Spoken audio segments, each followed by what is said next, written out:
this is going to be hard. Not because the reality is unpleasant, but because it is too close.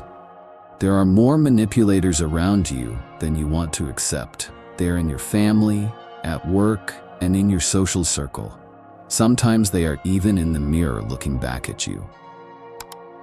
And here's the most disturbing fact. Manipulators don't usually think of themselves as manipulators.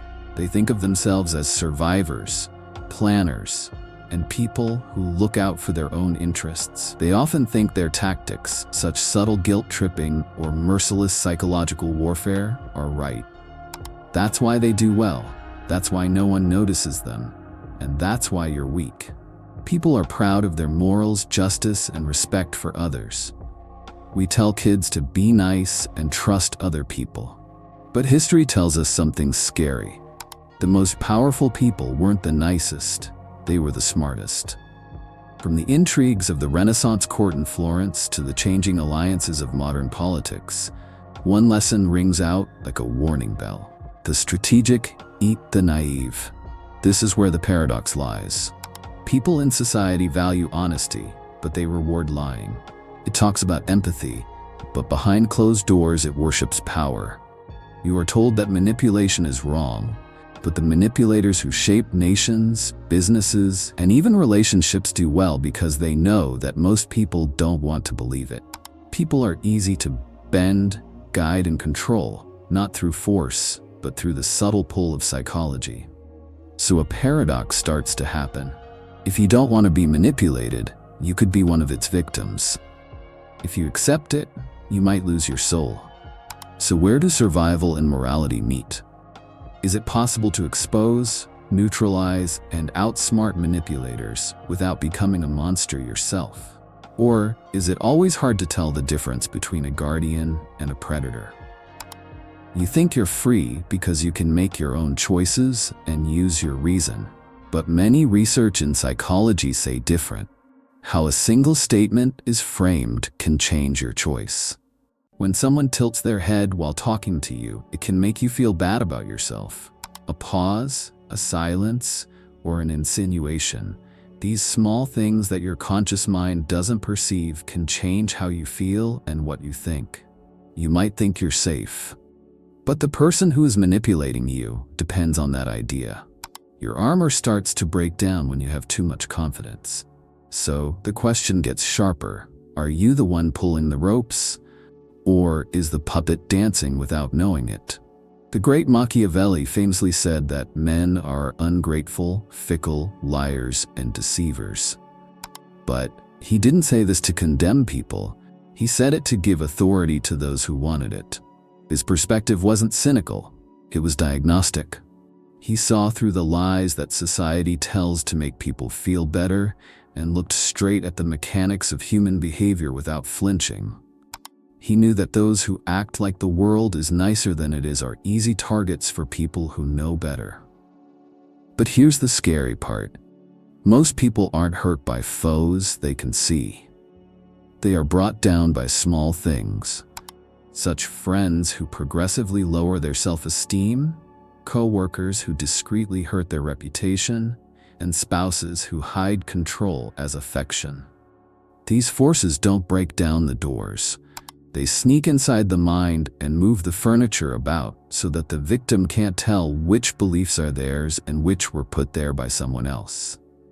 And are you sure you can tell the difference? This has nothing to do with IQ. Some of the smartest people in history have been fooled, tricked, or outsmarted.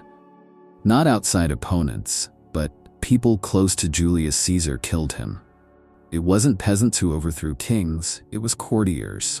And today, a lot of brilliant, capable, and smart people are drained by relationships they can't explain, professions that are going off the rails because of politics they can't see, and choices that are formed by voices that aren't their own. Do you feel the weight of this yet? Do you feel like the idea of free will is getting tighter and tighter? The warning is clear. You can't go through life without a weapon, hoping that goodwill will keep you safe. That belief is not noble. It is self-destructive. Manipulators do well not because they are always smart, but because most people don't want to see the bad side of things. Most individuals believe the comforting lie that being honest is enough. But being honest isn't enough when the game is rigged by tactics.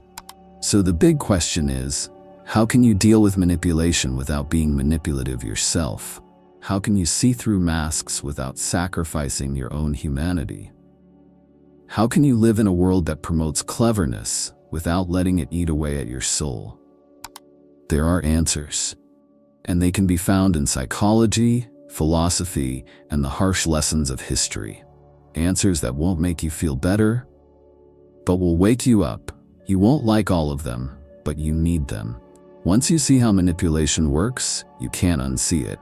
And once you know the tricks, you can't act like you don't know them. It costs a lot to be attentive. Not knowing is much more expensive. So the only question left is this: are you ready to see the secret power structure that lies behind every conversation, gesture, and bond you've ever had?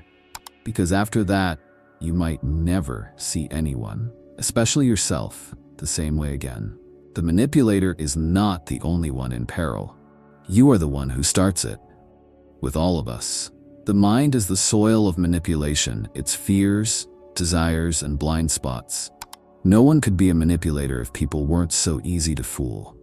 You must first confront the unsettling reality that you are inherently susceptible to manipulation before you can learn to unmask and outsmart deceivers.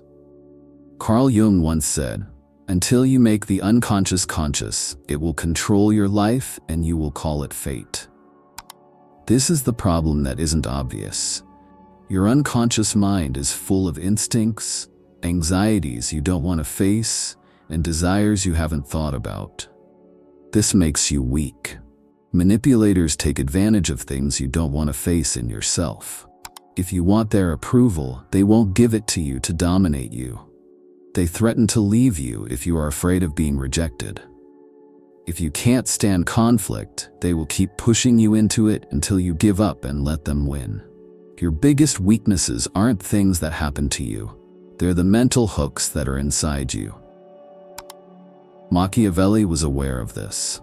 He noted that leaders who comprehended human nature did not require coercive power to govern the populace. They merely needed to manage perceptions and exploit predictable behaviors. People want to be tricked because the truth is too hard to handle. They would rather have cozy lies than hard truths. So manipulation works not because the deceiver is strong, but because the misled is weak. Nietzsche made this wound worse by saying, "Man prefers to will nothingness than not will." What does this mean? It suggests that people would prefer be controlled, enslaved, or manipulated than face the scary void of freedom. Being free means being responsible. It requires rising up without making excuses, using crutches, or blaming someone else. A lot of souls can't handle the weight. They unknowingly let manipulators into their life because being controlled feels safer than being alone in a world with no choices. This is the intellectual basis of the issue. Manipulation is not only an external imposition, it is an internal agreement. You let it happen somewhere deep within. You gave the person who was controlling you the keys. You gave up parts of yourself to feel safe, comfortable, and sure.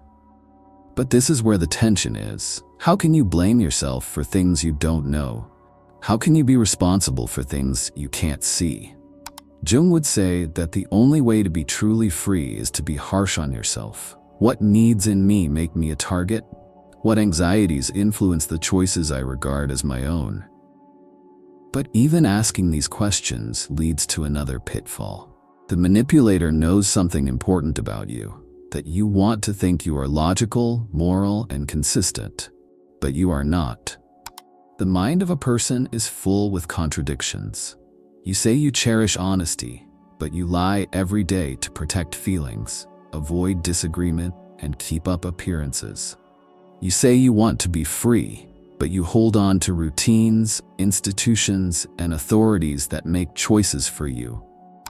You say you don't like being manipulated, but you do it in your relationships when you want someone to do something they don't want to do but is good for you. This hypocrisy is not by chance. It has to do with structure. Nietzsche dubbed it herd morality, which is the conflict between what people say they believe and what they actually practice. People who manipulate take advantage of this gap. They drive you in the direction that your inconsistencies already point.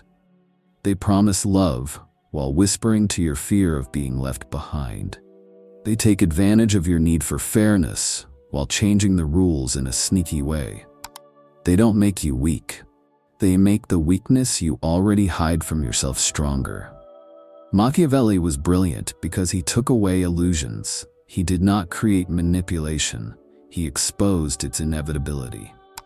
He wrote in The Prince that people evaluate based on how things look, not how they really are.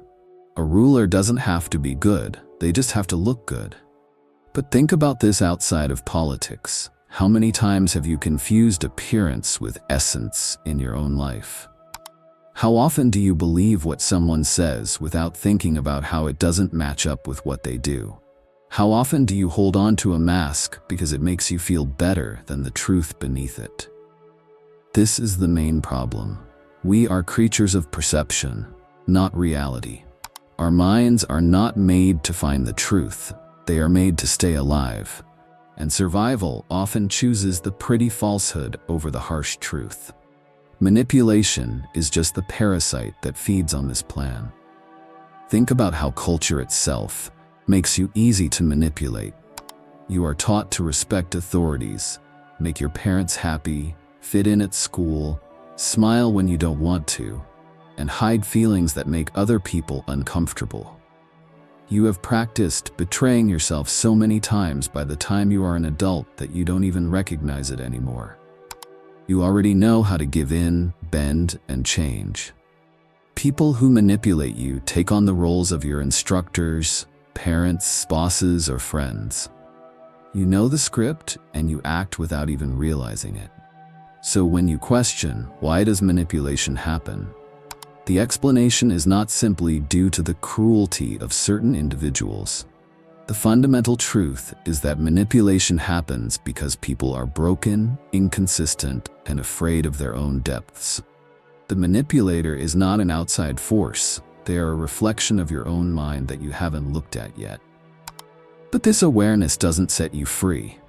It just makes the situation worse. Because now you have to deal with the second wound. If manipulation thrives on your blind spots, then every part of your mind that you don't look at is a battleground you will lose. The following question is scary. How many of your choices, relationships, and beliefs are already formed by invisible hands that are guiding you through your fears and desires without you knowing it? This is where the effects that aren't noticed start to show up. And they are much more common and harmful than most people think. The issue with manipulation is not merely its existence. It is that its traces are seldom visible until the harm is irreparable. Its strength comes from being subtle and affecting how you think and act when you think you are free to do what you want. Your choices appear like they're your own, but they've been changed long before you make them. Just like a river that flows through unseen dams upstream. Think about how memory works. Neuroscience demonstrates that memory is adaptable. When you remember something, you don't just pull it up, you build it again, changing it in small ways. A manipulator who plants doubt and says, "Are you sure that happened the way you think?" doesn't need to show you that you're incorrect. They just need to shake your faith. Soon, your own mind changes the past to fit their story. What happened? You lose touch with your own past.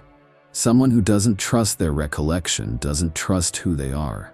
This is the first hidden cost, erasing yourself. Manipulators don't just tell you what to do, they also change how you see yourself. They make you lose touch with reality, so your inner compass spins without a direction. But there is more to it than that. Psychology teaches us about cognitive dissonance, which is the uncomfortable feeling we get when our behaviors don't match what we believe. Usually, this tension makes us rectify ourselves and make sure that our actions match our beliefs. But people who want to hurt others use this. They make you make deals, first with modest ones, and eventually getting bigger. When you do something that goes against your ideals, the dissonance makes you change your beliefs to make sense of what you did. You don't just do what they say anymore, you also think about it. And what happens as a result? Taking over the soul. They don't just win fights about behavior, they also win over your moral ground. Take a look at the world around you. How many people do you know that live lives that aren't theirs? People choose careers because they have to, not because they want to. People stayed in relationships not because they loved each other, but because they were afraid. People embrace political or religious views not because they believe in them, but because they want to fit in. Do you think this happens on purpose? No. It is the product of many manipulative nudges, such parents making their kids feel guilty, leaders using fear to control others, and advertisements taking advantage of people's vulnerabilities. In reality, what you term normal life is a play written by unseen persuaders. And here's the scariest part. The manipulator doesn't always have to be someone else. The manipulator can be taken in. You don't need someone else to manage you anymore after years of exposure. You become your own guard. You stop yourself from thinking, make yourself feel bad, and go against your own wishes. You keep hearing the manipulator's voice in your thoughts until it sounds like your own. This is the second big effect, being trapped inside. You can think you're free because no one is yelling orders at you, but the manipulator has already put the command post inside you. The bars are there, but you can't see them. Now take this from the personal to the group level. A civilization that is shaped by manipulation turns into a puppet society. Propaganda works because people want to be sure. Political leaders use stories to take advantage of people's fear and hope. Companies construct dopamine loops to keep you hooked on their platforms. The manipulation is not incidental, it is systemic. And the result is terrible. Whole groups of people can be guided like flocks, pushed toward war, consumerism, divisiveness, or obedience, all while thinking they are doing what they want. Fear spreads swiftly during disasters. One headline, one remark, or one picture can change the way millions of people act in a single night. If you change how people see risk, they will clamor for limits on their freedom. People who say they cherish truth will support lies if those lies keep them safe. The manipulator knows that you don't need to control the person. You only need to manage how they see the world. And how does this affect you personally? It takes away your realness. If someone else is controlling your decisions, then every success, every failure, and every connection is affected by that person's will. You are not living your own life. You are living the life that was scripted for you. And one day, when things are quiet and you are alone with your thoughts, you will feel how empty this fact is. The existential consequence is the demise of the true self. Manipulation doesn't kill you by force. It kills you by taking off your access to what is really yours slowly. But here's the strange thing. A lot of people don't want to go away from this. Because accepting responsibility means seeing the manipulation. And being responsible is scary. If you know you're being manipulated, you have to do something about it. Change and fight. It is easy to stay a puppet and act like the strings aren't there. So the worst thing that can happen is not being oppressed from the outside, but giving up from the inside. The soft voice that says, "It's not so bad. This is okay with me. Everyone else does." That is the sound of giving up. That is the manipulator's last win. Do you sense the need to act now? Do you understand how deep this goes? It's not just about finding liars or protecting yourself from bad people. It's about getting your mind back from a maze that has already caught you. But an insurrection is still possible. A profound change in how you see things that takes off the mask of manipulation and gives you a clarity that most people never get. But to revolt, you have to be ready to give up not only the deceiver's tricks, but also the cozy lies you believe. The uprising starts inside, not outside. Anger does not start rebellion. It doesn't start with yelling at manipulators, calling them out in public, or making big moves to cut them out of your life. Those are reactions on the surface. They are sometimes required, but not enough. The real rebellion starts deep inside your head, where you can't see or hear it. You will always be vulnerable unless you take down the psychological hooks that manipulators deploy. Being completely honest with yourself is the first step in rebelling. Jung's warning that the unconscious will control your life requires confrontation. You need to ask yourself, what need in me is so strong that it can be used against me? Do you want to be validated? Are you afraid about being left behind? Do you need permission from someone in charge? Every manipulator knows that they can influence you by knowing what you need, not what you want. You cut the strings that could pull you by bringing these wants into the light. Think about how Machiavelli told leaders to act merciful, faithful, humane, and honest, but just to look that way. Why? Because people want these delusions. They like to think that their leaders are good people. The Machiavellian monarch doesn't use force to control people. Instead, he gives them what they want, which is an illusion. In your life, rebelling means not believing in things that aren't real, no matter how soothing they seem. It involves seeing people as they really are, not how you want them to be. That transparency alone takes away half of manipulation's power. The second act of rebellion is to learn how to stay quiet. Manipulators love it when others react. They tease, they drop hints, and they lure you because every emotion you have is information they can utilize. They can tell you're insecure if you get defensive. They know what makes you mad. But silence takes away their stuff. When you don't react with predicted emotion, but instead with quiet observation, you change the balance of power. Being quiet doesn't mean you're weak. It's a form of psychological armor. The manipulator has no power over what they can't read. Nietzsche reportedly said, "The individual has always had to fight to keep from being overwhelmed by the tribe." This is true for all close relationships, not just society, where manipulation thrives.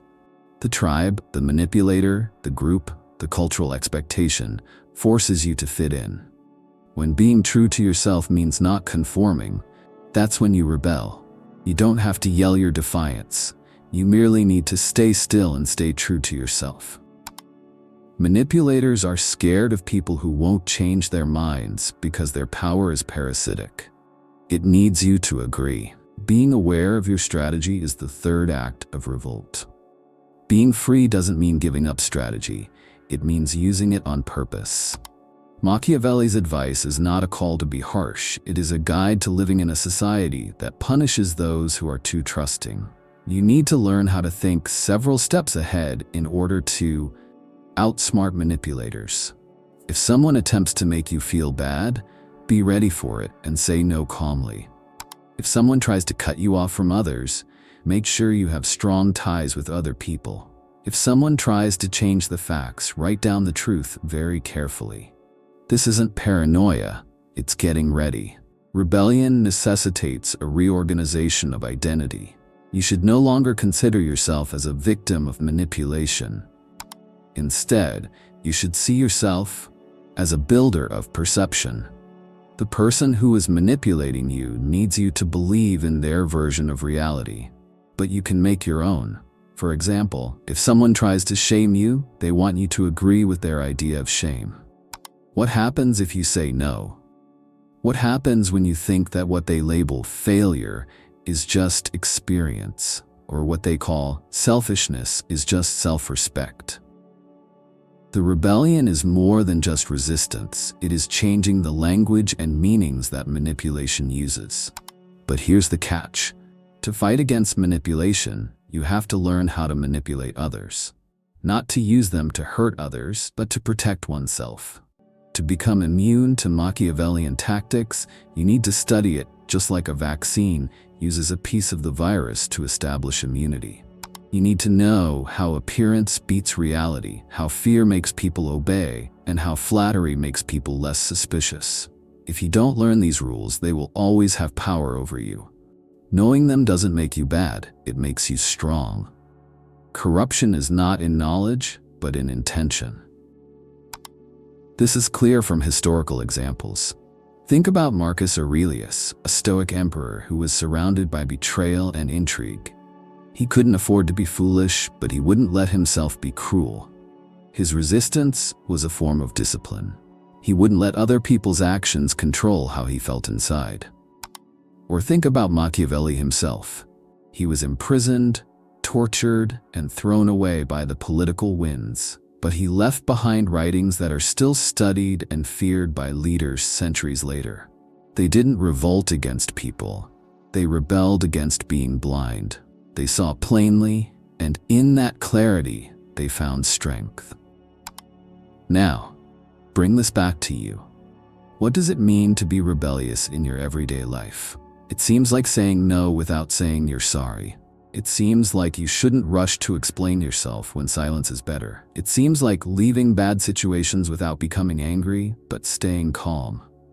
It seems like you know when someone is trying to get you to do something, and you smile to yourself because you know it won't work. Rebellion is not a play.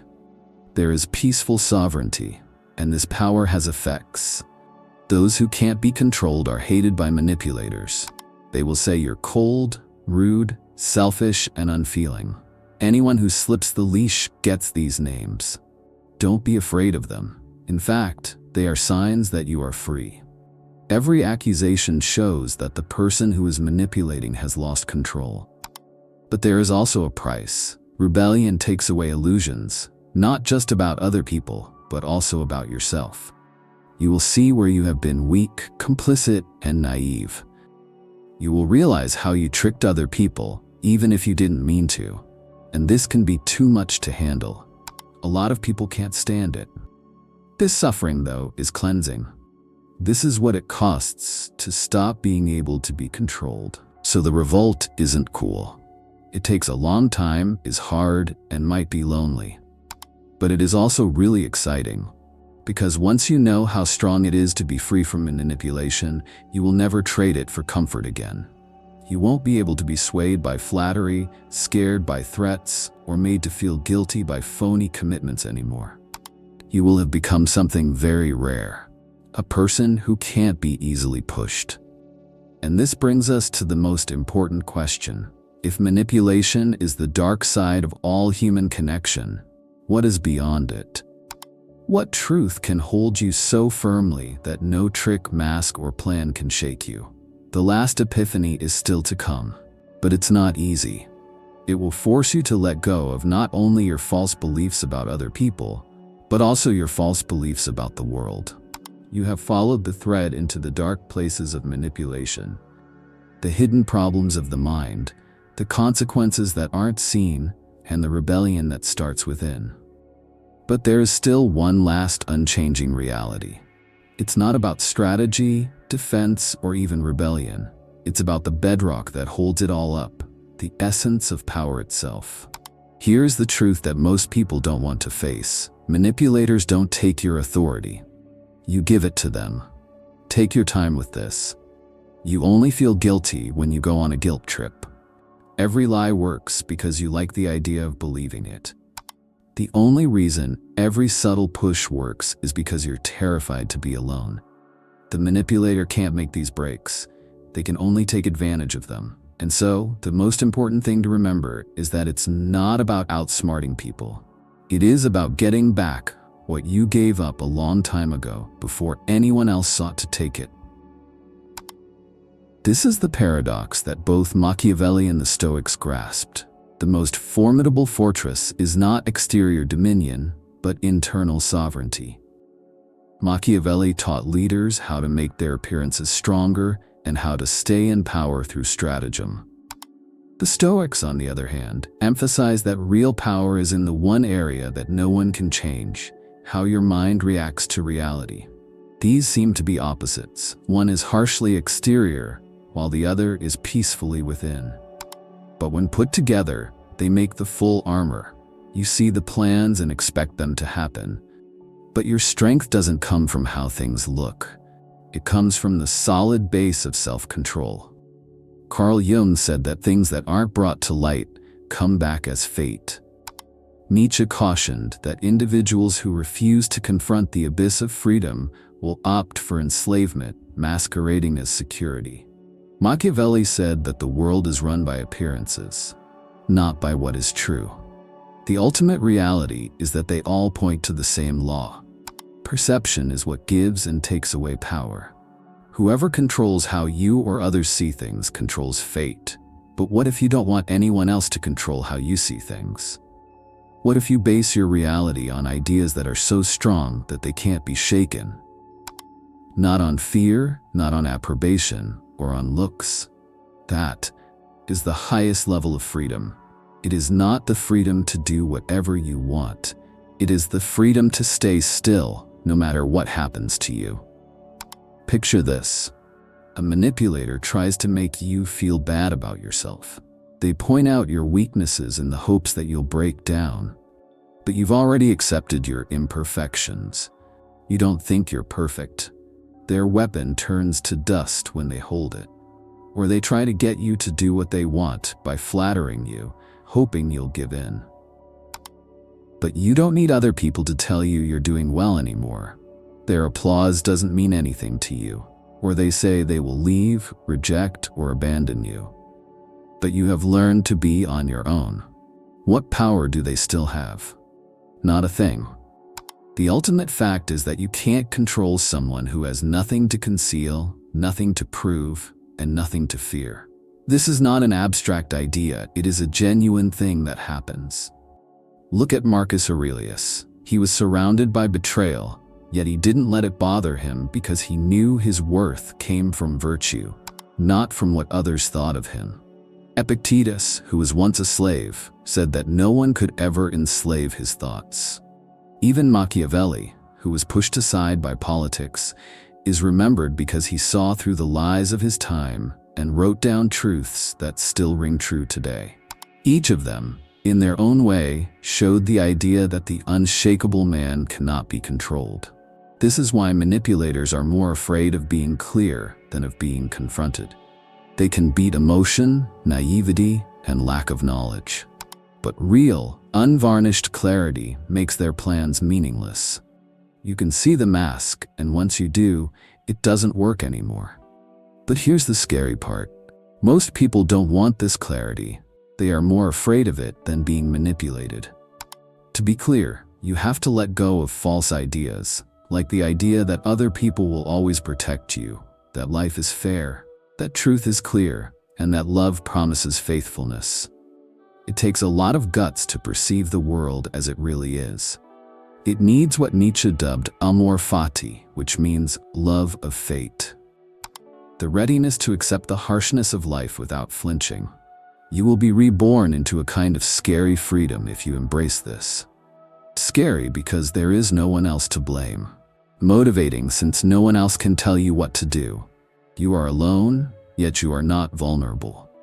So the last thing to learn is not just how to spot, stop, and outsmart manipulators. It is how to become the kind of person that no one can get to. Not made of stone walls or clever plans, but of strong inner ground. If rejection doesn't make you weak, lies don't trick you, and guilt doesn't hold you back, what else is there to be afraid of? What kind of manipulator could ever win against someone who accepts their shortcomings, likes being alone, and values truth over looks? There is no answer. This is why the road is so hard to find. You had to give up the desires that made you easy to manipulate. Approval, comfort, and certainty. In order to walk it, you have to bear the weight of freedom without flinching. You need to be ruthless with yourself, not with others. You need to be ruthless in bringing to light every hidden need, every unconscious fear, and every illusion that could be used against you. And when you do, the world changes. Manipulators don't look like scary predators anymore. They look like kids playing with toys you used to enjoy. It's clear that they are wearing masks. Their plans are clear. You don't feel angry at them anymore. You just see things clearly. Because you now get it. They aren't in charge. You have moved on from the game they are stuck in. So the last picture is not of you fighting manipulators in an eternal war. It's about you strolling freely while they run around in the dark, angry that they can't control you anymore. The revolt has turned into independence. The sovereignty has become a fact. And the truth is this: perception is power. But you own perception. So, as the silence falls and you sit with this revelation, one last question haunts you. Will you keep living as if other people own your mind? Or will you take it back for good?